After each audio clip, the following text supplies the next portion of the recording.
present the budget? Sharon's going to speak first, and then I will. We're going to do the calendar. We're doing the calendar first. Oh, it's all right. I'll just.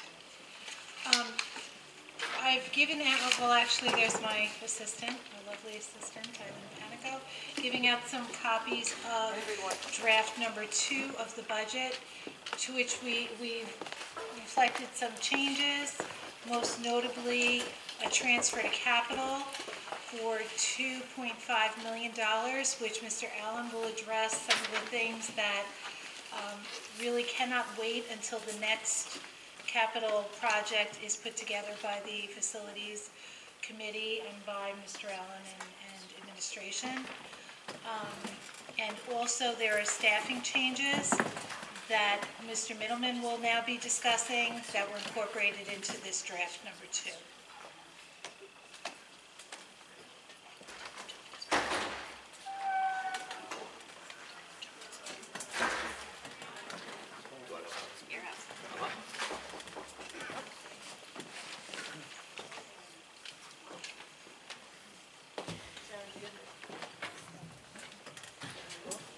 Okay, good evening. Just a second until the presentation comes up. Mr. Nucci is not here this evening, so I am stepping in for him, so please be kind. And I'd like to thank everybody for coming to see the presentation this evening. Tonight we will be discussing some staffing updates in the original draft 1 of the budget, which you received at the last board meeting. There were some additions to the budget. We will discuss those. There were some discussions in Mrs. Manzi's presentation as well about additional staffing. And then we have some additions to draft 2 of the budget. In the initial draft 1 of the budget, we had a request for an additional .1 assistant principal, which will be split between Sycamore and Boston. We have an additional .1 E&L teacher, or ELL teacher for Duffield, and for Cherokee, they'll be split between the 2. We have a request for a 2.5 physical education teachers. They will service all elementary schools. A .5 YFS worker at Cherokee, as well as a .5 nurse at Boston.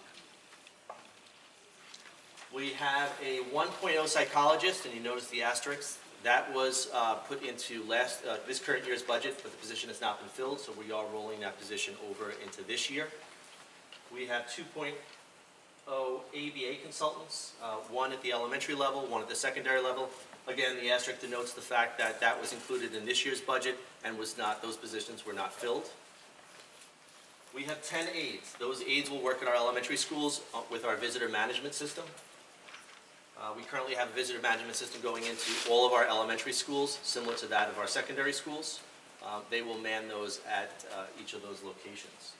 We have 2 6-hour teacher assistants. They'll be working with our life skills students at both middle schools. .5 clerical for pupil personnel services, and a 1.0 HVAC maintenance mechanic that will service district-wide. The 1.0 HVAC maintenance mechanic, that was in the budget advisory guideline that was presented by the board. For draft 2, which is presented to you this evening, the additions to what I previously mentioned was another .5 clerical in the PPS, and that grand total is a 1.0 addition to PPS. So it's a .5 from the initial budget, .5 from this draft, which gives us a 1.0. We have 2 6-hour teaching assistants, which will work in our testing centers at our middle schools. We're looking to support that. And we're adding 3 3-hour and a 3-quarter aides for our in-school suspension rooms at our middle schools and high schools. Any questions? I have a question. This assistant principal, the .5 at Sycamore and .5 at Boston, this is the first time I've heard about it. Can you, send us some sort of rationale of why you're doing this, population growth or special ed? I don't know, but can you send us something? Absolutely. Rationale on it? Yeah, I can speak a little bit tonight. We did have a request from the building administrator for additional support due to some of the increases in our special education student population at those buildings, but we will send you a more detailed report. The aides in the ISS rooms, those are in addition to certified teachers being in there, or they? That would be in a different, I'm sorry, Mike. Yes? yes. In Yes. addition.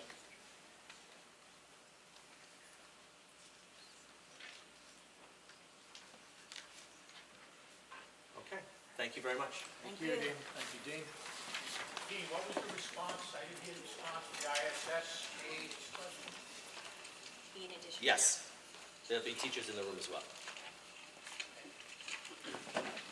Mr. Middleton, while you're up there and you have the mic, do you want to just describe what we're asking the board to vote on for the change in the academic calendar for April 10th? And just give a brief synopsis as to what is planned at this point. Okay, so April 10th is the first take-back day because of the last snow day. We have spoken to the CTA and come up to an agreement that it will be a non-instructional day for students, but staff are required to report. Currently, we are working with all of our building principals and district-level directors and chairpeople to organize meaningful activities for our staff. That is due to my office by tomorrow. We'll be putting together a spreadsheet that we'll send to the board. Thank you, Dean. Okay, thank you. Thank you. Do we vote on that right now? No. Mr. Allen, would you please come up and discuss the improvements that we're proposing under the capital transfer? Absolutely. Thank you. So currently, the district is in the midst of a 2014 project.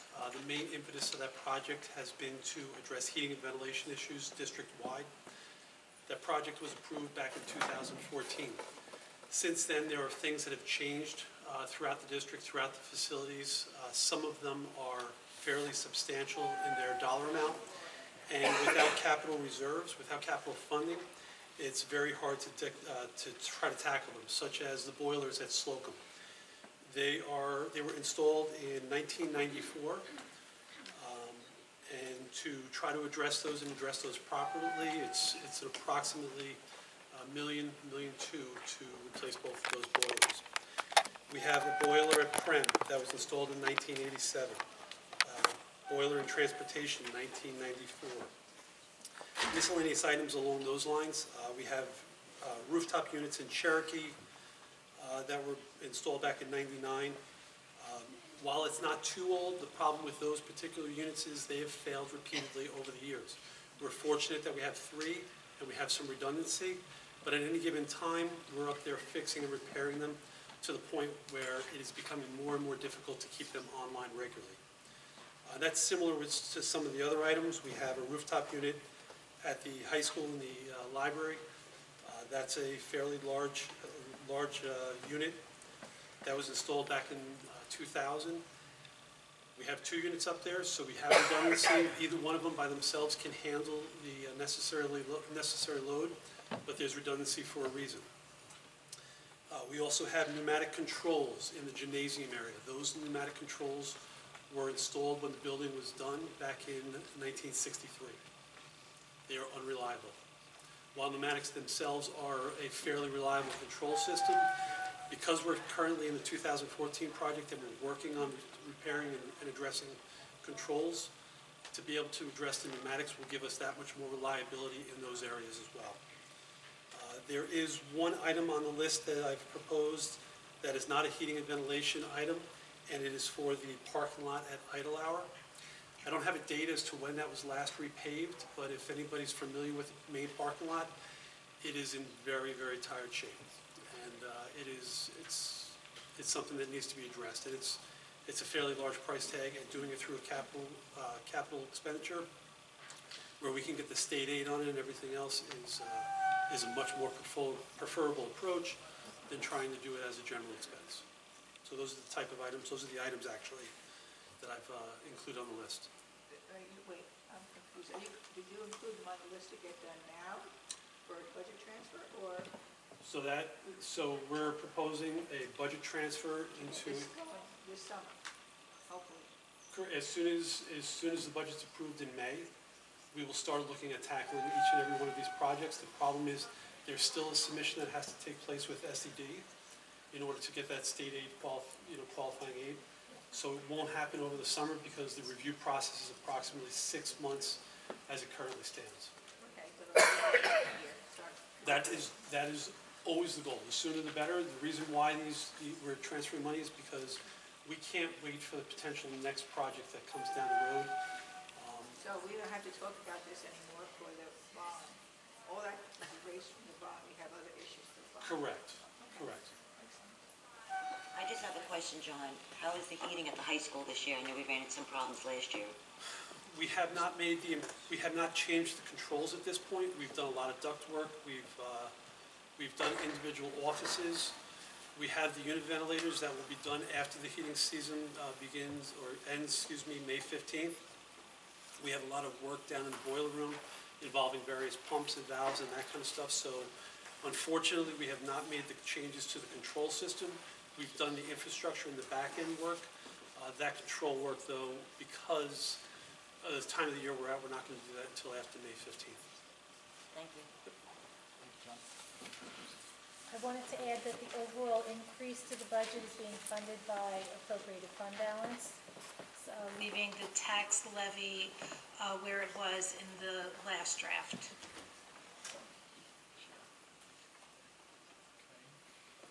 Will the 2.5 transfer cover everything that you said? Yes. Okay. According to estimated figures, yes. We'll have to go out to bid, so that will determine the final, but there'll be prioritization of those items, so we'll be sure to hit the most important ones first. And that doesn't account for any give back on state? You're asking me if that is taking into account building aid that we receive? Yes. No, we talk in project costs. Okay. Terry, did you want to make any comment tonight about the BAC? Yes.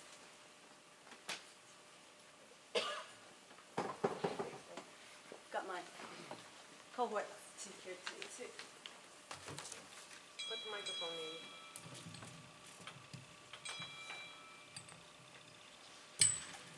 So the Budget Advisory Committee consists. I didn't do it. I was trying to make it shorter, but it slipped right out. What's that? I'm not upset. It didn't raise the tax levy.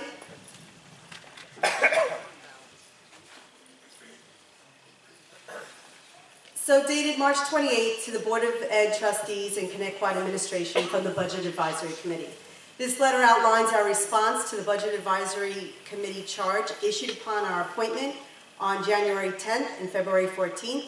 Although this year's committee was only 4 members, we strongly encourage the board to continue involving the public in decision-making around the complicated and emotionally fraught budgetary process. We also request that this letter be posted with the Board of Education agenda for our presentation, and for an action plan or response be posted in writing for our Connecticut community to view prior to the annual budget vote on May 16, 2017. The Board of Ed's charge asked us to analyze the working draft budget for 2017-18 with the goal of limiting expenditure increases and limiting the tax levy increase to what a tax cap would provide or lower if possible. Given that the draft budget was presented on March 21, 1 week ago, and BAC recommendations were to be given in writing on March 28, today, we feel that we did not execute this portion of the charge as stated. Instead, we analyzed expenditures from 2016-17 to recommend changes to the draft budget before it was presented on March 21.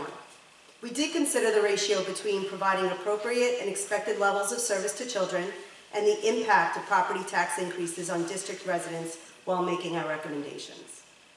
Our recommendations were as follows. Number 1, recommend a reduction to line item I'm not going to say the number, transportation gasoline to more closely approximate previous year's expenditure in that line, as well as current prices. Line item for bus purchases, $300,000 budget for 2015-16 with a $0 expenditure, and a $300,000 budget last year for 16-17 with, again, a $0 expenditure as of 12/31/2016. Committee members recall a long-term bus purchase plan approved by the Board of Education to purchase 3 buses per year and retire or part out the oldest of the fleet each year, rolling new ones in every year. We recommended and received an update on the bus purchase plan from Mrs. Donnelly and suggest that the BOE follow up on any long-term plans that were put in place, or if it's changed, to let the community know. Line items regarding special ed contracted services and special ed BOCES. The adopted 2016 budget lines were very high, but I'm not going to read the amounts. The expenditures were low. These expenditures are significantly low, and we recommend that these lines be reduced to more reflect expenditures, which one of them was, by the way. The following suggestions have the potential to optimize budgeting procedures in the future and can provide our students what they need to be successful. 4, change district procedure to have all equipment purchases and supply orders placed by mid-March and delivered to the district by June 30th of each year. This will allow for better budgeting in these line items for the following school year and will avoid departments making last-minute unnecessary charges to eat up their budget lines. Number 5, reevaluate and review resources for the school lunch program to offer a healthy and quality lunch to all students and staff. We recall the healthy lunch options when the current food service provider was bidding their services and feel that offerings have been replaced by large quantities of bread and cheese at the elementary level. I attached the March elementary level menu, week 3, pizza, cheesy bread. What are some of the other ones? Pizza bagel, nacho and cheese.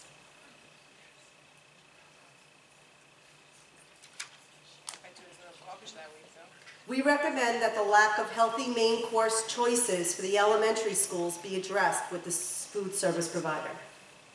This could possibly be completed by the existing interpersonal literacy committee, possibly taking a look or taking on that task when they complete their existing task, since it does involve lunch.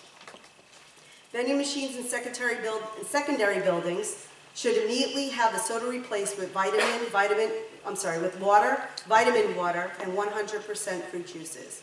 We suggest 2 alternatives to providing healthy food options via vending machines with no additional labor cost in the secondary schools to allow for grab-and-go meals, wraps and salads, and snacks, yogurt, fruit, and nuts. A, the district purchased the vending machines at approximately $4,000 per machine. Via a revised contract, the food service provider would take on the responsibility of stocking the machines, setting the prices, and benefiting from the proceeds. This would add an additional resource of revenue for the food service provider and may reduce the need for budget transfers to the lunch program in the future. Alternatively, the district can contract with a current or outside vendor to provide vending machines and maintain. The outside vendor would provide the vending machines and maintain inventory and set prices.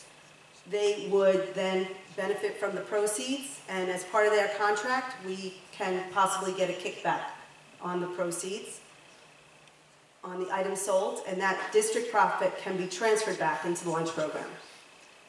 We believe additional small changes in the formation of the BAC committee would encourage more involvement in this detailed and complex process. Thus, we offer these additional suggestions for the board's consideration. 6, we believe that future budget advisory committees should be standing committees and not formed mid-year. Our volunteer community organizations require at least 2 to 3 months lead time to recruit members to volunteer for the budget advisory committee. We typically meet once per month, some meet every other month. Recruiting volunteers at 2 consecutive membership meetings would be ideal. If this committee is an ongoing BOE committee, community organizations would be able to assign volunteers at the start of the school year, which would be the same time other volunteers are being recruited. Number 7, the board should initially provide future budget advisory committees with 3 years of historical budget financial data at the time it delivers the charge to the appointed members, as opposed to requesting and waiting for the information to come to us. Number 8, budget information presented or voted on at board meetings should be posted in one accessible location for BAC members as they come available. This includes year-to-date appropriations and revenue reports, audit reports, treasurer reports, enrollment projections, tax levy cap calculations, projected revenue, and the draft budget. Often, some of these documents are posted with the agenda, some are posted on the district website, and others are not posted in a timely fashion. Having central access to these documents would remove the need to request documents and delay the BAC from starting its analysis. We thank the board trustees for making available to us district facilities for our meetings. We particularly thank Mrs. Donnelly and Ms. DeCiccio for their patience, lots of patience, in explaining the budgeting process and line item changes when asked. Their knowledge and understanding in Connecticut's budget must be recognized and appreciated. With the above, we execute our charge and suggested changes in operating procedures, as well as opportunities for continued collaboration with the Budget Advisory Committee. Sincerely, the 2017 Budget Advisory Committee, Augie Albanbanza, co-chair, Terry McNamee, co-chair, Sel Grenchi, secretary, and Heidi Chaffee, member. Thank you. Please thank all those members that did all that hard work. Yes, Augie and Sal are here tonight. Heidi could not make it this evening, but Heidi is a new parent down from Boston PTA, and Idle-Hour, and she was key to getting us moving. Do you have any questions for us? You have a copy, right? I sent it this morning. Okay. I just have one question. Of course. So you mentioned about the labor cost versus, in regard to the vending machine. So It's just an idea we were thinking no, about. I understand that. So we, definitely an idea to explore. So what were you looking to put in these vending machines? What was your thoughts? Well, up at the high school, a lot of the band students don't even have lunch. A lot of students don't have lunch. And some of them are also going after school to sports. So they need to eat. They're grabbing something quick. So the vending machines would be an opportunity for building staff, faculty, as well as the students to kind of grab and go something healthy. Not waiting online for the cafeteria, wraps, and they could be sold at the cafeteria. Price could be the same, price could be a little more. I would love it to have the lunch thing and kind of key in on that. I don't know the complexity of that. Pretty much healthy grab and go, even if it's just apples or bananas. Hard-boiled eggs. Easy stuff. Yes. You want to address that, John? Is that something that we can look into? Yeah, I'll definitely look into that. I do think some of those vending machines are maintained by clubs, as I mentioned at the BAC meeting. Also, an idea I wanted to look into was having kiosks, so that the grab and go could be really readily available in various key locations, maybe Like the lobby. prepared meals, like in like a refrigerator, refrigerator? Yes, with a I like that idea cashier also. there, and, a selection on a rollout cart. Oh, I like that. Yeah, I like that. We were concerned about contract and stuff like that. We don't know the complexities of that, so that would be something also. And existing members of the BAC would probably not mind being involved in exploring that as well. Yeah, we just have to be careful with the clubs and, We were a little concerned about who owned the machines at the middle schools, because the selection at Ronkonkoma Middle School leans towards ice cream and candy down by the gym. So how are they getting into our schools? I don't know if anybody knows. And who owns the machines? Do we have an answer for that? So that was one of our concerns that we talked about.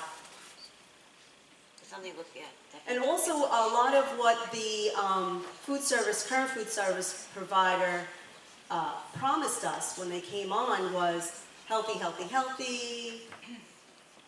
And then you just happen to look at this month's menu for the elementary schools, and it's not well-rounded. there was an effort that they made to provide 2 entree choices that were both hot choices. But certainly that week that you point out is cheesy. And bready, which isn't going to get them through the rest of the day. They're going to be falling asleep. They're going to need nap time again. There's for the most part 2. That week has all chicken tenders, and this week has all mozzarella sticks as the second one. So you got, well, pizza bagel or a mozzarella sticks. Nachos and cheese or mozzarella sticks. Cheesy pizza or mozzarella sticks. So that's 3 out of 5 days of that week. Right. The week of March 20th. So That could easily be. we were also talking about if you put out chips and candy, they're going to eat chips and candy. If you put out vegetables and dip, they're going to eat the vegetables and dip.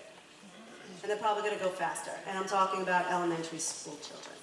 So, you know, we've got to kind of keep our eye on that healthy ball. And I know the interpersonal committee is doing a lot with research.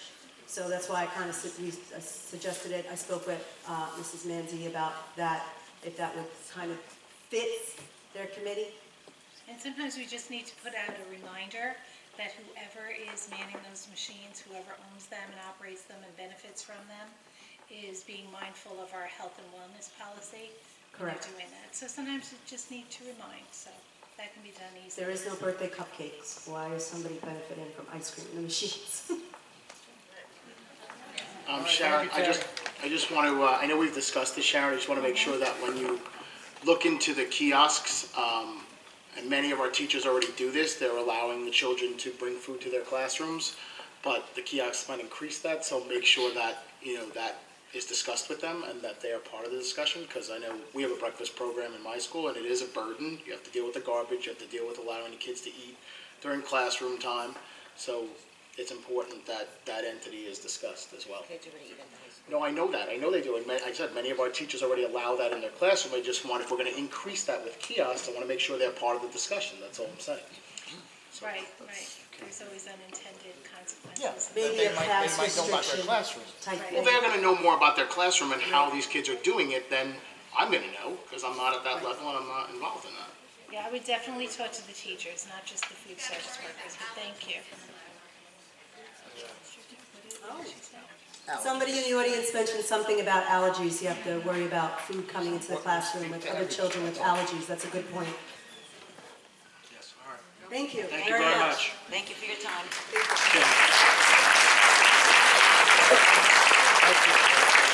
Okay, are there any other comments or concerns on these 4 discussion items?